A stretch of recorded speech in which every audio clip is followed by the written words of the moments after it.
Hi friends, welcome back to channel. இன்றைக்கி வந்து Wall Street வந்து ஓப்பன் ஆகிறதுக்கு முன்னாடி என்னென்ன செட்டப்லலாம் இருக்குது அப்படிங்கிறத தெரிஞ்சுக்கலாம். நிஃப்டியோட ஃபியூச்சர்ஸ், யூஎஸ் மார்க்கெட்டோட ஃபியூச்சர்ஸை பொறுத்த வரைக்கும் டவ் ஜோன்ஸ் மட்டும் கொஞ்சம் வந்து நெகட்டிவில் இருக்குது. இது S&P 500 வந்து ஃப்ளாட்டாக இருக்குது. நாஸ்டாக் வந்து ஓரளவு ஃப்ளாட் டு பாசிட்டிவ் அப்படிங்கிற மாதிரி நிலமையில தான் இருக்குது. இன்றைக்கி வந்து ஆயில் ப்ரைஸ், அதுக்கப்புறம் ஈரான் டென்ஷன், இது எல்லாமே மார்க்கெட்டுக்கு வந்து என்ன மாதிரியான ப்ரெஷர் கொடுக்குது அப்படிங்கிறதையும் பார்க்கணும் நம்ம.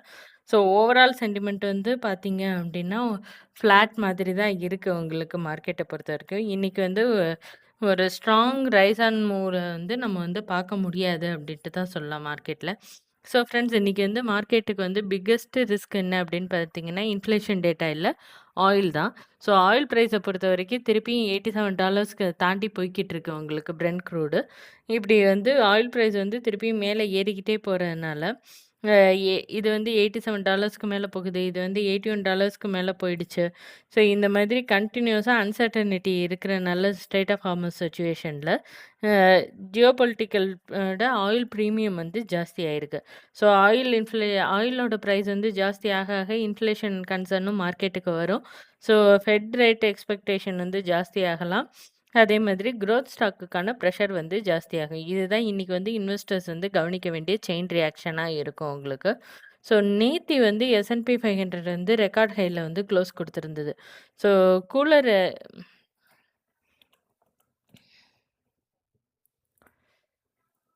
ரெக்கார்ட் ஹையில் வந்து க்ளோஸ் வந்து பண்ணியிருந்தாங்க நேற்று S&P 500 பொறுத்த வரைக்கும்.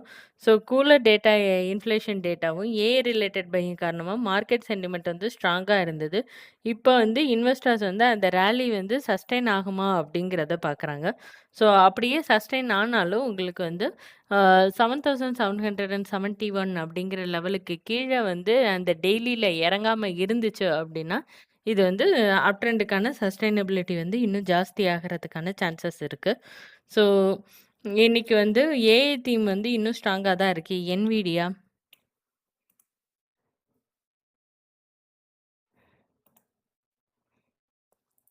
ஸோ என்விடியா கார்ப்பரேஷன் வந்து லிட்டில் பிட் உங்களுக்கு வந்து மேலே வந்து ஓப்பன் ஆயிருக்கு ப்ரீ மார்க்கெட்டில். அதுக்கப்புறம்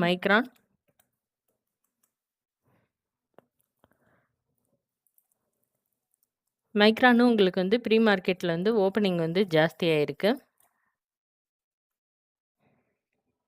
next SanDisk,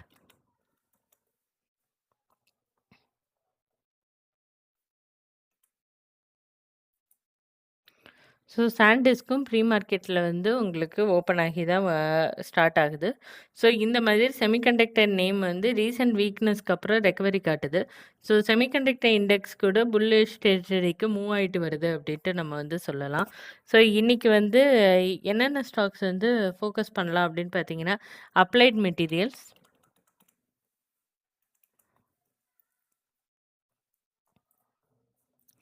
so applied materials வந்து ஸ்டாக் வந்து ப்ரீ மார்க்கெட்லேயே கிட்டத்தட்ட 5.6% வந்து டவுன் ஆயிருக்கு. இதில் வந்து குட் ஏர்னிங்ஸ் மட்டும் போதாது. மார்க்கெட் வந்து ஆல்ரெடி என்ன எக்ஸ்பெக்டேஷன் வந்து ப்ரைஸ் பண்ணி வச்சுருந்தது அப்படிங்கிறது முக்கியம். அந்த எக்ஸ்பெக்டேஷன் வந்து ரீச் ஆகணும். அப்படி ரீச் ஆனால் மட்டும்தான் மார்க்கெட்டில் வந்து கொஞ்சம் அப் ட்ரெண்ட் வந்து வர ஆரம்பிக்கும். ஸோ நெக்ஸ்ட் ஸ்டாக் வந்து ரெடிட். ஸோ ரெடிட்டை பொறுத்த வரைக்கும் உங்களுக்கு வந்து ப்ரீ மார்க்கெட்டில் வந்து கிட்டத்தட்ட ஒரு 10%க்கு மேலே வந்து இப்போ ரேலி ஆயிருக்கு. ரீசன் வந்து S&P 500ல வந்து இந்த ரெடிட் வந்து சேர போகிறதா ஒரு அனௌன்ஸ்மெண்ட் வந்து வந்திருக்கு. அதனால தான் உங்களுக்கு வந்து S&P 500லேயும் வரப்போகுது அப்படிங்கிறனால தான் இந்த ரெடிட்டுக்கு வந்து ப்ரீ மார்க்கெட் ரேலி இவ்வளோ பெருசாக இருக்குது. நெக்ஸ்ட் வந்து சாண்டிஸ்க் நம்ம பார்த்து ரீசன்ட் சிப் வீக்னஸ்க்கு அப்புறம் லிட்டில் பிட் ஒரு ஸ்ட்ராங் ரீபவுண்ட் கொடுத்துருக்கு. அதே மாதிரி ஃபாக்ஸ்கார்ப்,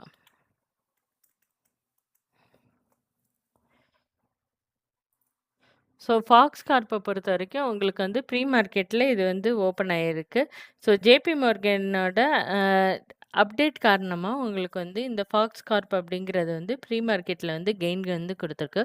ஸோ இன்றைக்கி மார்க்கெட்டுக்கு வந்து நெக்ஸ்ட் பிக்கெஸ்ட் ட்ரிகர் என்ன அப்படின்னு பார்த்தீங்கன்னா ஜூலையோட ரீட்டைல் சேல்ஸ் தான். உங்களுக்கு university of Michigan consumer sentiment டேட்டாவும் இன்றைக்கி வந்து வருது. ஸோ ரிலே ரீட்டெயில் ஸ்பெண்டிங் வந்து ஸ்ட்ராங்கா இருந்துச்சு அப்படின்னா, எக்கனாமிக் ரெசிலியன்ட்ன்னு மார்க்கெட் வந்து பார்க்கலாம். ஆனா, டேட்டா வந்து ரொம்பவே ஸ்ட்ராங்கா இருந்துச்சு அப்படின்னா, இன்ஃப்ளேஷன் ஆர் ஃபெட் கன்சர்ன் கூட திரும்பி வர்றதுக்கான வாய்ப்பு வந்து இருக்கு. ஸோ, ஃபெட்டோட வியூ என்ன அப்படின்னு பார்த்தீங்கன்னா, ரீசென்ட் சிபிஐ, பிபிஐ டேட்டாலாம் நம்ம வந்து வந்துருச்சு. வந்து எல்லாமே ரிலேட்டிவ்லி சாஃப்ட்டரா தான் இருந்ததுனால, செப்டம்பர் ரேட் ஹைக் கன்சர்ன் வந்து கொஞ்சமா குறைஞ்சிருக்கு. ஆனா, ஆயில் பிரைஸ் வந்து இப்ப திருப்பியும் மேல போகுது அப்படிங்கிறனால, ஃபெட்டுக்கு வந்து ஒரு புதுசா ஒரு இன்ஃப்ளேஷன் ரிஸ்க் வந்து ஜாஸ்தியாயிருக்கு. இப்ப இருக்கிற கணக்குப்படி பார்த்தோம் அப்படின்னா. ஸோ, ஃபெட் ஸ்டோரி வந்து இன்னும் கம்ப்ளீட்டா புல்லிஷா இல்ல. டேட்டா டிபெண்டன்ட்டா தான் இருக்கு. ஆயில் பிரைஸ பொறுத்து இப்ப வந்து சேஞ்ச் ஆகுறதுக்கான சான்சஸும் இருக்கு.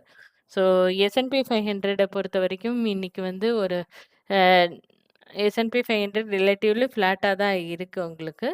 கீழ நம்ம சொன்ன லெவலுக்கு கீழ வராம இருந்துச்சு அப்டின்னாலே, இது வந்து புல்லிஷ்ல தான் சஸ்டெயின் ஆகுது அப்டின்னு அர்த்தம். நாஸ்டாக்க பொறுத்தவரைக்கும் லைட்டா பாசிட்டிவ் பயாஸ்ல இருக்கு. டவ் ஜோன்ஸ பொறுத்தவரைக்கும் லைட்டா வீக்ல தான் இருக்கு. ஆயில் பிரைஸ் தான் இன்னைக்கான மேஜர் ரிஸ்க்கா இருக்க போகுது. அதுக்கப்புறம் இன்னைக்கு வந்து வாலட்டிலிட்டி எப்படி இருக்கும் அப்படின்னு பார்த்தீங்கன்னா, மார்க்கெட் வந்து கொஞ்சம் வந்து சைட்வேஸ்ல போறதுக்கான வாய்ப்பு தான் இருக்கு உங்களுக்கு. இன்னைக்கு என்னென்ன ஸ்டாக்ஸ்லாம் வாட்ச் பண்ணலாம் அப்படின்னு பார்த்தீங்கன்னா, Nvidia, Micron, SanDisk, Applied Materials, Reddit and Fox. So இந்த ஸ்டாக்ஸ் எல்லாம் நீங்க வந்து இன்னைக்கு வந்து வாட்ச் பண்ணலாம். ஃபாக்ஸ் கார்ப்போ. ஸோ என் ஃப்ரெண்ட்ஸ் இன்னைக்கு வந்து வால் ஸ்ட்ரீட்ல வந்து பிக்சர் வந்து சிம்பிளா சொன்னோம் அப்படின்னா, ஸ்டாக்ஸுக்கு வந்து ஸ்டாக்ஸுக்கெல்லாம் மொமெண்டம் வந்து பாசிட்டிவா இருக்கு. ஆனா ஆயில் அண்ட் ஜியோபொலிட்டிக்கல் ராலிக்கு வந்து பிக் ஆப்ஸ்டக்கிளா இருக்க போகுது அப்படிங்கிற நம்ம வந்து சொல்லலாம். ஸோ ராலி கன்டின்யூ ஆகுதா? இல்ல ரைசிங் ஆயில் பிரைஸ் வந்து மார்க்கெட்லேருந்து கொஞ்சம் வந்து கூல் ஆகுமா? ஆயில் பிரைஸ் கூலிங் ஆகுமா? அப்படிங்கிறது எல்லாத்தையும் இன்னைக்கு வந்து பார்க்க வேண்டிய முக்கியமான விஷயமா இருக்க போகுது உங்களுக்கு. ஸோ இந்த மாதிரி யுஎஸ் மார்க்கெட்டோட அப்டேட் எல்லாத்தையும் நீங்க வந்து தமிழ்ல தெரிஞ்சுக்கணும் அப்படின்னா, நீங்க வந்து எங்கள வந்து சப்ஸ்கிரைப் பண்ணுங்க அண்ட் ஃபாலோ பண்ணுங்க. Thank you.